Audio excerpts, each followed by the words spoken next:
am in the little village of Woodville, which is in the North Island of New Zealand. Awesome. So I think you will possibly be the furthest away person that we spoke to. Um, so tell me little bit about your background with Exeter City and how long you followed the club. My first, I can remember playing football ever since literally time existing. And I loved playing it in the playground. And my first professional football memory was actually the FA Cup final. I want to say like '96, where it was, I think, Manchester United versus Liverpool, and Eric Cantona scored that fantastic volley from outside the box. And like any silly child, that became my team. I supported Manchester United for a few years, much to my sins.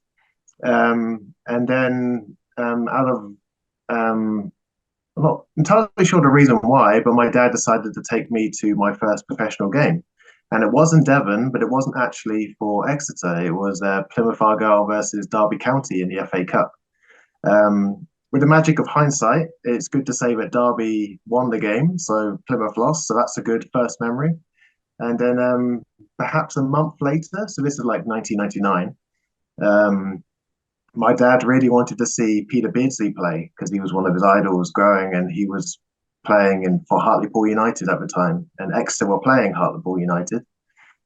So we went down to watch the game, and I was in the old cowshed, and yeah, I never looked back. I absolutely loved it. So yeah, it's just interesting that obviously I went to a Plymouth game a couple of weeks earlier, and I still went for the red team. So it could have been a very different world. Certainly made the right choice, I think. And when did you move over to New Zealand? 2014. Yeah. So I think so it's about 15 years then from your first game to when you moved over. And in those 15 years, you must have had some pretty good memories. What stands out to you most in those times?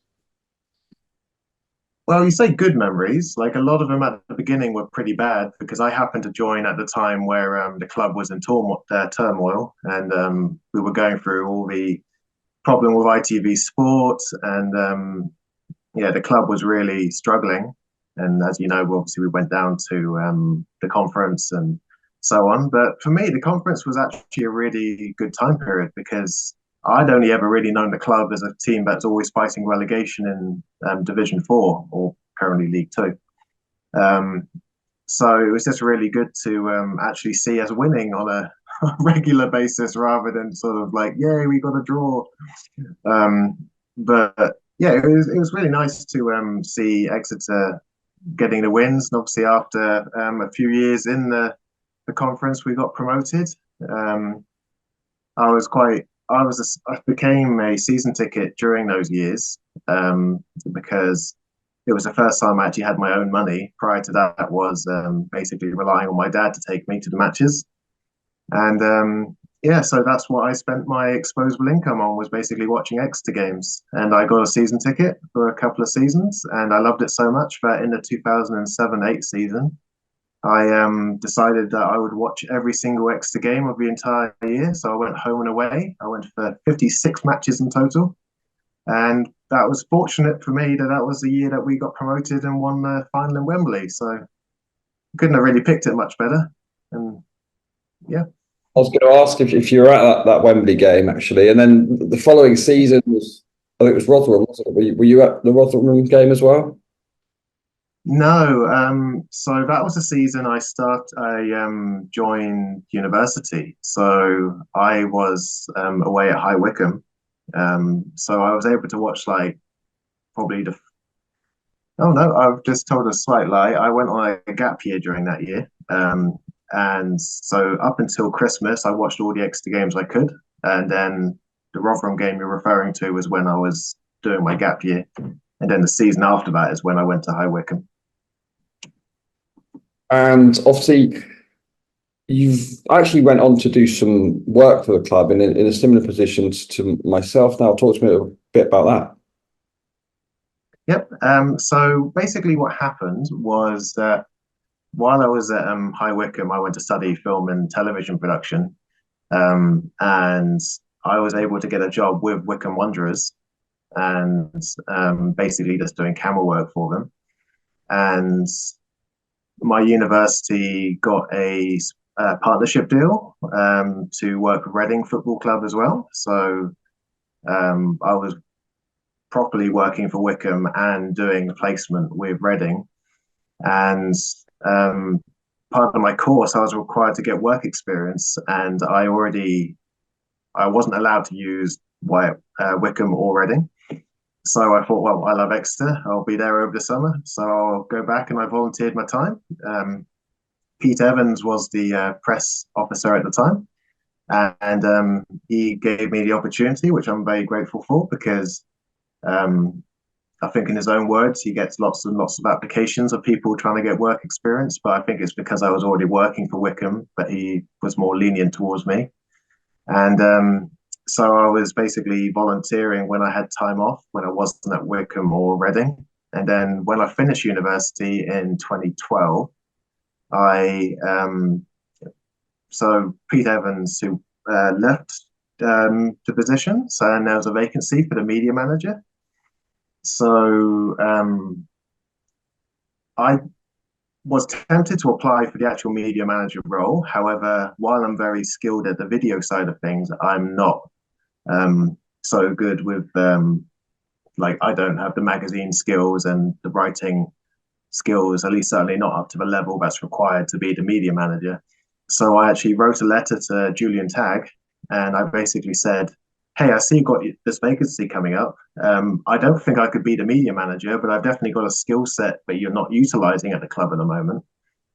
Could I come and join you to join the team?" And he was very open. He called me for a little interview, and we sat down and we talked things through. And he really liked the idea. And from that point, it was Richard Dorman, the media manager, and then there was me, basically his budding psychic, giving him lots of video content. And yeah, the rest was history, to the point where you're now essentially doing the same job that I created about 10 years ago. So yeah, full cycle moment.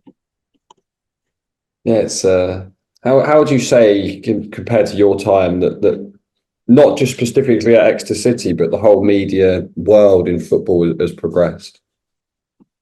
Yeah, it's definitely dramatically changed for the better, because if you think about how like practically everyone has social media of some form on their phones, and like it's so accessible. So like at least when I was doing it, yes, obviously YouTube and Facebook and these things were around, but they weren't the monsters that they are today. Um, so it's just kind of amazing how interactive you can be with a club anywhere in the world. As obviously I'm proving, being in New Zealand and supporting Exeter, I can still keep up with the team. But yeah, it's one of the better things of technology advancing. Yeah. Just on that, so about being in New Zealand, obviously there is a big time difference. How do you keep up with the games? Is there a lot of early morning wake ups to watch on iFollow? Do you follow it on social media? How do you take things in Exeter City based? Yeah, well, night is day and day is night, I'm afraid. So it makes it incredibly hard for me to actually watch anything live. Um, and it's just so, for example, like I've got this really good app which basically gives me live updates of practically any match in the world, and obviously Exeter are my number one team on that list. But because again the time difference, when I wake up, I normally get a notification telling me what the full time score was, rather than blow by blow updates.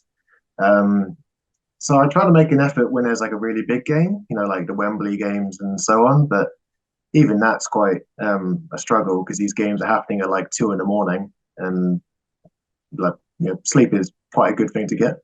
Um, but yeah, it's kind of, well, what it's going to sound a bit weird, but one of the ways I actually kind of keep up with the team is through the football games, like FIFA and now EA Sports FC, like because that's basically how I keep up with the players, because it's very hard for me to watch the games live, but at least I can actually have a, albeit fictionalized version of the club, and Yeah. I kind of make assumptions based on how good the stats they are given in the game. So that might be a terrible way of doing things, but it seems to work for me. Have you come across any other Exeter City fans in New Zealand? No, it's sadly not particularly much of a football country. Normally, when the football comes up, they ask you who do you support, and of course, because when you don't say a Premier League team, they all just get instantly confused. Yeah. Um, so I think the rare occasion where someone has known Exeter is actually through the football games, like again FIFA and EA Sports, etc. Because they just generally want to play with a lower league team and work their way up the ranks. And by sheer luck, they've just chosen Exeter as one of the teams. So whether these people genuinely know Exeter is obviously a very different thing. But there's not particularly a big Exeter fan base. But by all means, if someone's watching this video and they're in New Zealand and they're Exeter fans, come and say hi. It's a small country, so I'm sure we'll bump into each other at some point. I think we've connected a couple of Australian supporters through this, so maybe we can do the same with the Kiwis. Yeah. This season, last season, we're in that weird period where I'm not sure which. I refer to the season just gone. Your take on it, what are your thoughts on Gary, the team, particular players and some of the results you may have seen? Yeah, it's been, I would say, an incredibly successful season because I look at League One as the Premier League. So like for us, just being in it is the victory. Like I know obviously people have their ambitions of going up to the Championship and the actual Premier League, but like I've been there through the bad times. Like I know just having a club that's financially stable is the priority. And I do have genuine worries that if we ever did go higher, um, yeah, we might overspend and end up in a bit of a bad situation. So yeah, if we just keep consistently playing well in League One, I am over the moon. Even if we stay up on the very last day on goal difference, I'll take it. But yeah, for me, it's the Premier League, and I know it doesn't sound particularly exciting to some people to say, "Oh, we're playing Bolton Wanderers and Charlton Athletic," but I see those as former Premier League teams. So if I was there, I would be attending those matches like I was when I was actually living in Exeter. In terms of favourite players, whether that's now or whether that's from times gone by, who are some of the players you sort of idolised when you started watching the club? Yeah, well, there's been many great players gone through the club. My favourite player was Steve Tully. Um, and a funny story with Steve was because he was the manager of the women's team when I was working there. And I um, started covering the women's team because they were getting zero media coverage. And I was like, well, that's not right. So I started filming their games and such. And like over time, I generally got to know some of the players and the backroom staff of the ladies team. And Steve Tully, because he was my favorite player, he was actually someone I kind of purposely avoided. Like not in a rude way. He was just like I just didn't, the whole "don't meet your hero" stuff. Um, so then one day, eventually, he sent me a Facebook invitation to be friends, and I was like, "Oh, this is a very surreal situation." Of course, I accepted, but it was a bit like, "Oh, there you go. Yeah, Steve Tully wants to be my friend." So, yeah. And you referenced the coverage of the women's team there. You look at how much that has grown, and obviously just got promoted in the season just Yep. gone. So even there's been massive progress, I'd say. Oh, totally. Like I've been watching your coverage of the women's celebrations and such, and like I couldn't believe the crowd they had. Like when I was filming, it would basically be like with the greater respect, it would be like maybe the families and the boyfriends of the players. Like it wasn't a crowd per se. And just to see like hundreds of people, I mean, I don't know what the official attendance was, maybe it was over 1,000, but it was just such a like I couldn't believe that many people were watching Exeter City women play. And obviously they got promotion and um yeah, it was really good. And I mean, obviously I can't take any credit for what the players are doing on the pitch, but like I just remember they had the reason why I got involved with the ladies team was because they had an FA Cup run. I think they beat like Billericay 7-0 in the FA Cup, and then they went on to the next round. And there was a bit of coverage because it was like the best they'd ever done in the FA Cup. And so I went along to the match and just it was good fun, like I love football, regardless of gender.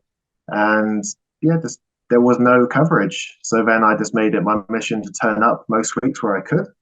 and support the team. And yeah, it was just. I think the players were a bit shocked when they kept seeing their games getting broadcast onto the local Grecian player at the time. But yeah, it was just nice to put a spotlight on them, and it's good to see that they're doing so well in the present day. And obviously, I wish them all the best, and hopefully, they'll keep rising up the ranks. And so, how often are you able to get back to Exeter? Because I guess it's not as simple as sort of an impulse, just pop back for the weekend kind of journey. It's something you've got to, take quite a lot of time out of your life to do and travel for what, over a day, really, isn't it? Yeah, it is. It's a bit much. 26-hour flight to get from New Zealand to England. I've been back twice. The first time was really good timing because it was the game where we played Liverpool in the FA Cup. So what happened is we had the home leg, the 2-2 draw. I was actually following that game on my phone as I was like traveling because the time zones for that one actually worked out much better.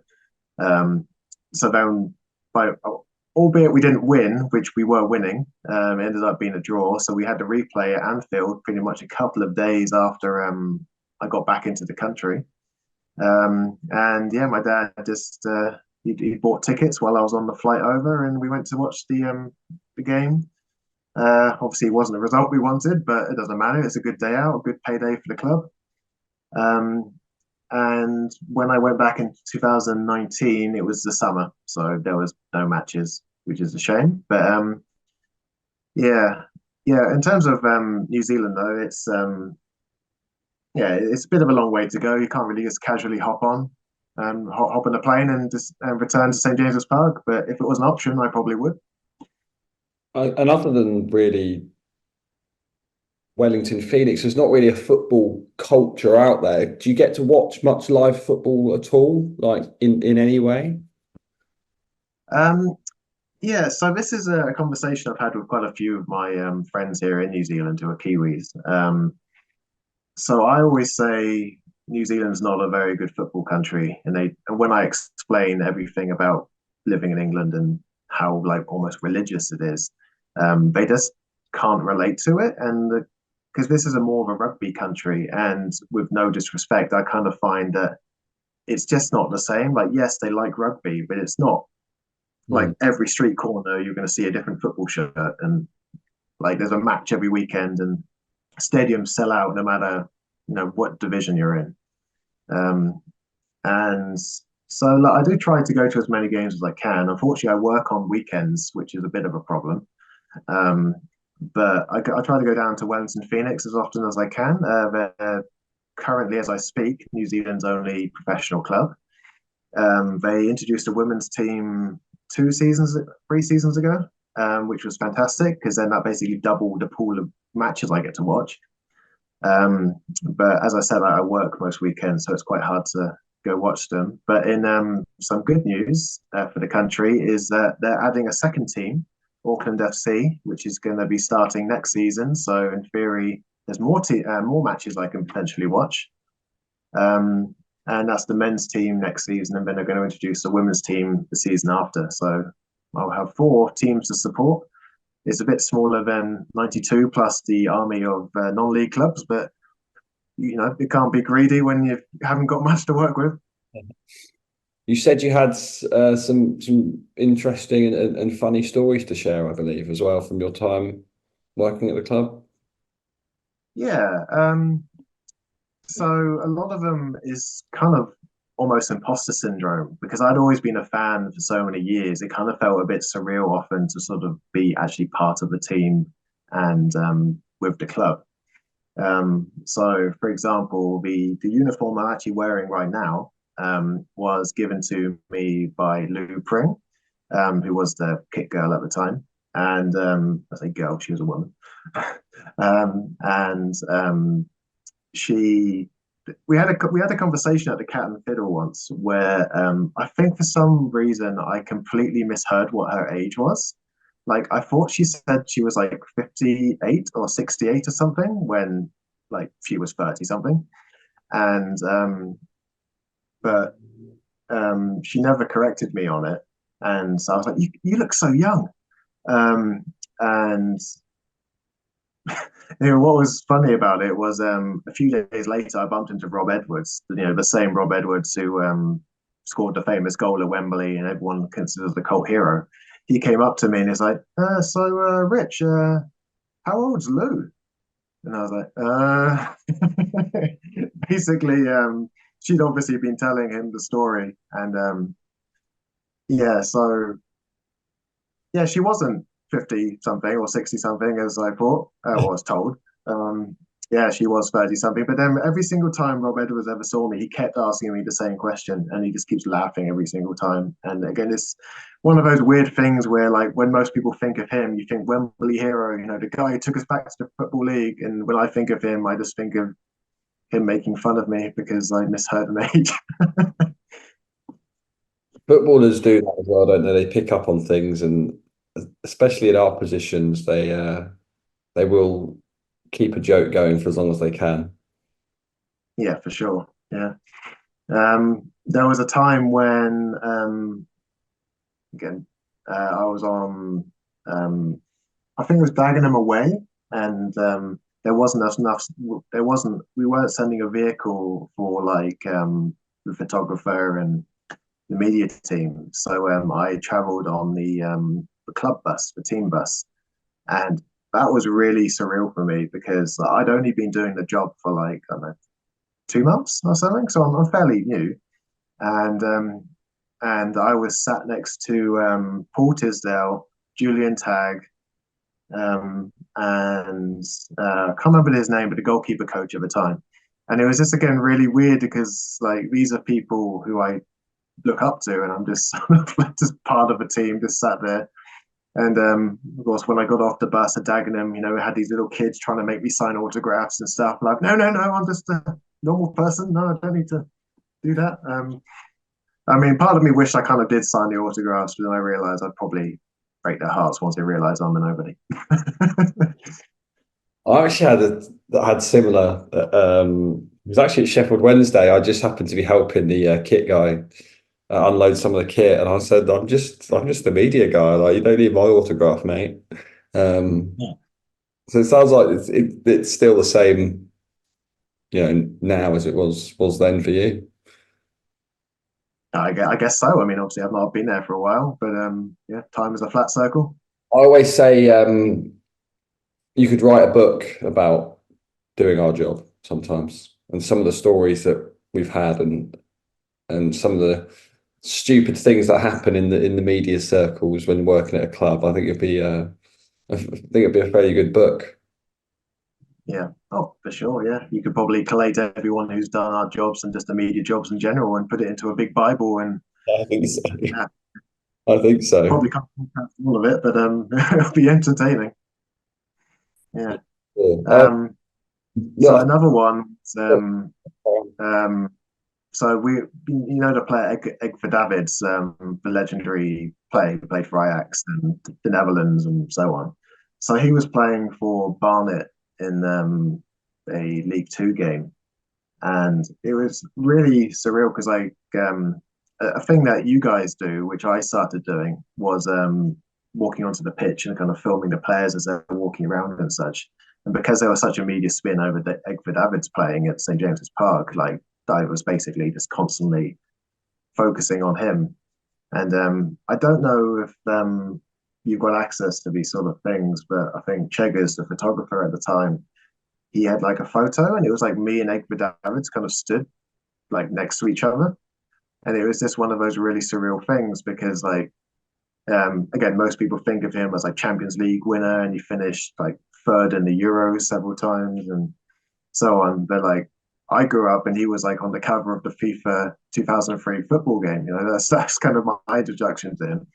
And yeah, I was just there on the pitch, just hanging out. It's just it's kind of weird the people you bump into just doing our job, but obviously it's so much fun and yeah, you definitely get memories. We will try and dig that photo out for you, and we'll include it in the video. I think that sounds like a great way to end, actually. Richard, thanks so much for your time, and for taking time out of your day, for speaking to us. And yeah, we hope you can make it back over to Exeter sometime soon. Yep, no, I would love to, and thank you for having me.